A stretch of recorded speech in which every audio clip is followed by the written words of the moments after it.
Hi friends, ஏலக்காவை ஒரு 10 எடுத்து இந்த மாதிரி தட்டி வச்சுக்கோங்க. அதுக்கப்புறம் முந்திரி, திராட்சை, பாதாம், அப்புறம் பூசணி விதை, வெள்ளரி விதை இதெல்லாம் எடுத்து வச்சுக்கோங்க. நெய் நல்லா காய்ச்சிக்கோங்க. காஞ்ச உடனே இந்த விதை எல்லாத்தையும் போட்டு நட்ஸ் எல்லாத்தையும் வறுத்து வச்சுக்கோங்க. கருப்பு திராட்சையும் போட்டுக்கோங்க. சூப்பராக இருக்கும் ஃப்ரெண்ட்ஸ். 1 கிலோ நம்ம சக்கரை பொங்கல் ப்ராசஸ் பார்த்துட்ருக்கோம். 4 அழாக்கு பச்சரிசின்னா 1 டம்ளர் பைத்தம்பருப்பை வெறும் கடாயில் நல்லா நம்ம வறுத்துக்கணும். அதுக்கப்புறம் அரிசி, பைத்தம்பருப்பு ரெண்டுத்தையும் நல்லா வாஷ் பண்ணி வச்சுக்கணும். அந்த கிட்டத்தட்ட ஒரு 5 டம்ளர் வருதுன்னா 20 டம்ளர் தண்ணி விட்டு, தண்ணி கொதித்த உடனே இந்த அரிசியும் போட்டுட்டு பருப்பையும் போட்டு நல்லா குழைய வேக விட்டுட்டு, அதுக்கப்புறம் 1.25 கிலோ வெல்லத்தை சும்மா கொஞ்சமாக தண்ணி விட்டு கொதிக்க விட்டு கரைச்சி வெந்துட்டுருக்கிற சாதத்தில் கொட்டி நல்லா கலந்திங்கன்னா சக்கரை பொங்கல் ரெடி ஃப்ரெண்ட்ஸ். அதுக்கு தான் இப்போ நம்ம நெய் தாளித்து கொட்டுறோம். நான் கிட்டத்தட்ட ஒரு 300 mlக்கு மேலே நெய்யை உருக்கிட்டு அதில் இதெல்லாம் பாருங்கள், திராட்சை, முந்திரி, அதுக்கப்புறம் கருப்பு திராட்சை, சிகப்பு திராட்சை எல்லாம் எப்படி கொதிச்சிருக்கு பாருங்கள். சக்கரை பொங்கலோடைய ஒரு ஸ்பெஷலே என்னென்னா நம்ம கலர்றதுல தான் இருக்குது ஃப்ரெண்ட்ஸ். வாயில் வரமாட்டேங்குது.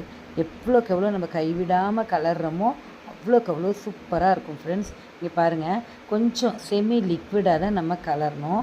மொத்தமாக நம்ம கெட்டியாக எடுக்கக்கூடாது. இந்த அளவுக்கு இருக்கணும் பாருங்கள். ஏன்னா அப்போ தான் அது ஆற நல்ல ஒரு கன்சிஸ்டன்சி, ஒரு நல்ல ஒரு கரண்டியில் எடுத்து போடுற ஸ்டேஜ் வரும். வெல்லமும் பைத்தம்பருப்பு, பச்சரிசி இது 3மே நல்லா இறுகிடும் ஆறி போகும்போது.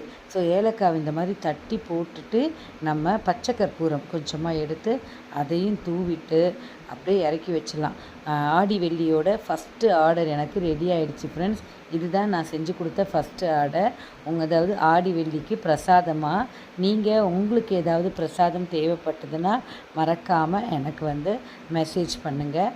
அதாவது புளியோதரை, அப்புறம் எலுமிச்சங்காய் சாதம், தயிர் சாதம், சுண்டல், சக்கரை பொங்கல் எதுவாக இருந்தாலும் பரவாயில்ல ஃப்ரெண்ட்ஸ். உங்களுக்கு என்ன தேவையோ அதை எனக்கு மெசேஜ் பண்ணிங்கன்னா கண்டிப்பாக நான் உங்களுக்கு இதை செஞ்சு கொடுப்பேன். ஸோ பத்தூஸ் கிச்சன்லேயும் நிறைய ஸ்வீட்ஸ் அவைலபிள் போட்டிருக்கேன். உங்களுக்கு என்ன தேவையோ அதை நீங்கள் ஆர்டர் பண்ணி செஞ்சு சாப்பிடுங்க.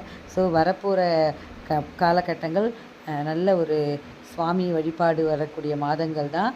ஸோ நான் பாருங்கள் ஆர்டர் ரெடி பண்ணி பேக் பண்ணிட்டேன்.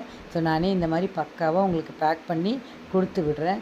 சாமிக்கு நெய்வேத்தியத்துக்கு சுத்தபத்தமாக எங்கிட்டேருந்து நான் செஞ்சு கொடுப்பேன். இதில் நான் உப்பு கூட போடலைங்க. ஏன்னா நெய்வேத்தியம் அப்படிங்கிறது நம்ம உப்பு போடாமல் செஞ்சு கொடுக்கணும். சூப்பராக இருக்கு இல்லையா ஃப்ரெண்ட்ஸ்?